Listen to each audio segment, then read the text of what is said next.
May 18, 1945. Dawn broke gray and somber over the Massachusetts countryside, where morning mist clung to the weathered barracks of a temporary prisoner-of-war facility.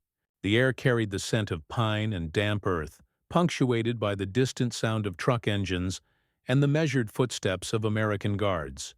In Barrack 7, 43 German women sat in uneasy silence, their Wehrmacht auxiliary uniforms, once symbols of service to the fatherland, now marking them as prisoners in a foreign land. These Wehrmachtshelferinnen had served as radio operators, anti-aircraft gunners, and administrative personnel across Nazi Germany's crumbling empire. Now, clutching their gray wool jackets and lightning flash insignia, they awaited an order that would challenge everything they believed about honor, duty, and the meaning of their service. The command, when it came, arrived with the stark simplicity of all military directives. An American colonel entered the barracks flanked by interpreters and delivered words that would echo through the women's minds for decades to come. "You will gather your German military uniforms and all Nazi insignia. They are to be burned immediately." The silence that followed was profound and telling. Not the silence of compliance, but the silence of a worldview collapsing. These women had not merely worn these uniforms, they had inhabited them, found identity within them, believed that their service to the Third Reich represented the highest expression of German womanhood and patriotic duty. The historical context of this moment stretched far beyond a simple disposal of military clothing. By May 1945, the Allied denazification program was beginning its systematic effort to purge German society of Nazi influence. The destruction of uniforms, insignia, and symbols represented more than practical necessity. It was a ritualistic erasure of the ideological framework that had shaped an entire generation. For the captured Wehrmachtshelferinnen, these uniforms embodied years of indoctrination, training, and service. They had worn them while operating searchlights against Allied bombers, while coordinating communications across Nazi-occupied Europe, while believing themselves essential participants in what they had been taught, was a righteous struggle for German survival and supremacy. The transformation of German women's roles during the war had been unprecedented in the nation's history.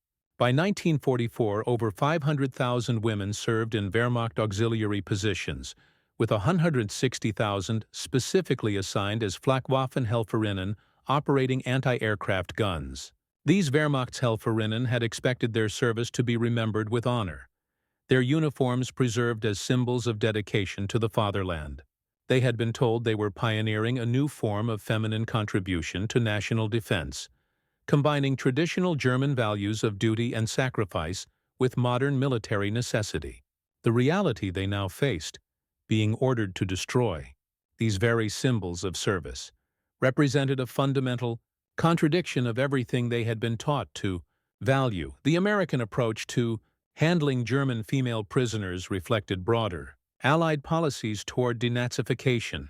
Unlike male Wehrmacht prisoners who often faced immediate classification and processing, the female auxiliaries presented unique challenges. Their roles had straddled the line between civilian and military service, their uniforms bearing symbols that connected them directly to Nazi ideology, while their individual culpability remained less clear-cut. The order to burn uniforms was intended not merely as practical disposal, but as a symbolic break from the past, a forced acknowledgement that the cause they had served was fundamentally illegitimate. As the women filed out to the prison courtyard, carrying their bundled uniforms, many experienced profound internal conflict. These gray wool jackets and skirts, with their carefully sewn lightning flash insignia and Wehrmacht eagles, represented years of their lives. They had received these uniforms in solemn ceremonies, sworn oaths while wearing them, believed that donning them connected them to something greater than themselves. The physical act of carrying these garments toward destruction felt like bearing pieces of their own identity to execution. The ceremonial aspects of uniform destruction reflected deeper Allied understanding of symbolic warfare. Military uniforms carry tremendous psychological weight. They transform individuals into representatives of larger causes, embed personal identity within institutional purpose, and create visual connections between past, present, and future service. By ordering the uniforms burned rather than simply confiscated, Allied commanders acknowledged their power as symbols and sought to break that power through ritualistic destruction. The pile of uniforms grew larger as more women added their contributions.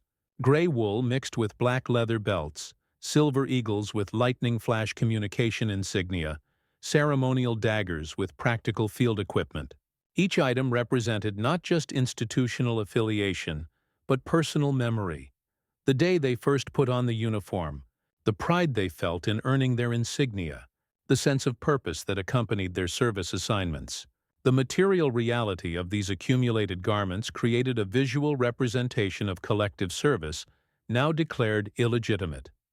When the Americans brought forward containers of gasoline, the full weight of the moment became undeniable. This was not temporary confiscation but permanent destruction. The uniforms would not be returned, would not be preserved in museums, would not serve as future reminders of service rendered. They would become ash and smoke, their symbolic power eliminated through fire. The sound of gasoline being poured over wool and leather created an ominous counterpoint to the women's quiet sobbing, the chemical preparation for symbolic annihilation. The match, when struck, produced a small flame that would consume more than fabric.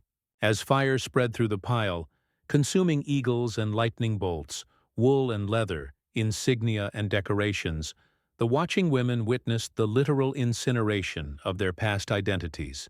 The smoke that rose carried with it not just the material substance of uniforms, but the conceptual framework that had given meaning to years of their lives. The acrid smell of burning wool mixed with the metallic tang of destroyed insignia, creating a sensory memory that would haunt them for decades. The reaction among the prisoners varied dramatically, revealing the complex nature of their relationship with Nazi ideology. Some wept openly, mourning not just the loss of their uniforms but the collapse of everything they had believed about German righteousness and their own moral standing. Others watched in stony silence, their faces revealing nothing of their internal processing. A few showed visible relief, as if the destruction of their uniforms freed them from obligations they had begun to question. The diversity of responses reflected the reality that female auxiliary service had attracted women with varied motivations, levels of ideological commitment, and degrees of awareness about the regime they served. Historical documentation reveals the profound psychological impact of these uniform burning ceremonies. Unlike the more famous incident at Camp Butner, where 1,000 male German POWs voluntarily burned their uniforms after viewing Holocaust footage, an event they nicknamed the Noken films, or films of bones. The female auxiliaries' uniform destruction was compulsory. They had not yet been confronted with visual evidence of Nazi atrocities, had not experienced the moral shock that prompted voluntary rejection of their military identity. Their burning was imposed from without rather than chosen from within, making it simultaneously less dramatically satisfying and more psychologically devastating. The flames themselves became symbols of larger historical forces at work. As tongues of fire consumed Wehrmacht eagles, they represented the broader collapse of Nazi military power. As smoke obliterated lightning flash insignia, it symbolized the silencing of communication networks that had once coordinated Nazi operations across Europe. As heat destroyed the careful stitching that held uniforms together, it reflected the dissolution of institutional structures that had given meaning and purpose to millions of German lives. The American Guards, observing the ceremony, understood its significance beyond mere disposal of enemy military equipment. They were witnessing the ritualistic end of a historical epoch, the moment when symbols that had terrorized Europe for 6 years were reduced to ash and smoke. The uniforms burning before them had once represented the most systematic and deadly ideology in human history. Their destruction marked not just military defeat, but the beginning of a fundamental reordering of European civilization. As the fire consumed the last recognizable pieces of uniform, the smoke began to dissipate, leaving behind only ashes and the lingering smell of burned wool. The women stood transfixed by the sight, many still processing what they had witnessed. The physical destruction was complete, but the psychological transformation had only begun. They would return to their barracks wearing American-issued prisoner clothing, their German military identity literally gone up in smoke, their future relationship with their past service now fundamentally altered. The symbolism of fire in this context carried deep cultural resonance. Throughout human history, fire has served as an agent of purification, transformation, and renewal. The burning of these uniforms was intended to purify German society of Nazi contamination, transform former auxiliaries into civilians ready for democratic rehabilitation, and renew the possibility of peaceful coexistence in post-war Europe. Yet for the women forced to witness this destruction, fire represented not renewal but loss. The end of identities they had cultivated, purposes they had embraced, and futures they had imagined. The ashes remaining after the fire cooled represented the material residue of a historical moment. These gray fragments, indistinguishable from any other burned fabric, bore no resemblance to the carefully crafted uniforms they had once been. The transformation was complete and irreversible. Cloth had become ash, symbols had become meaningless debris. Military identity had become historical memory. The women who gathered these ashes for disposal were handling the physical remains of their own past selves. The long-term impact of these uniform burning ceremonies extended far beyond their immediate psychological effect. Many former auxiliaries, when interviewed decades later, identified the moment of watching their uniforms burn as a crucial turning point in their understanding of their wartime service. The destruction of these symbols forced them to confront questions they had previously avoided. What had they really been serving? What did their participation in Nazi military structures mean for their personal moral standing? How could they build new identities from the ashes of the old? The rehabilitation process that followed uniform destruction represented Allied efforts to transform former Nazi auxiliaries into democratic citizens. Yet the trauma of forced symbolic destruction often complicated rather than facilitated this transformation. Many women struggled to find new sources of meaning and identity after the destruction of their military personas. The uniforms had provided not just clothing, but complete conceptual frameworks for understanding their place in the world.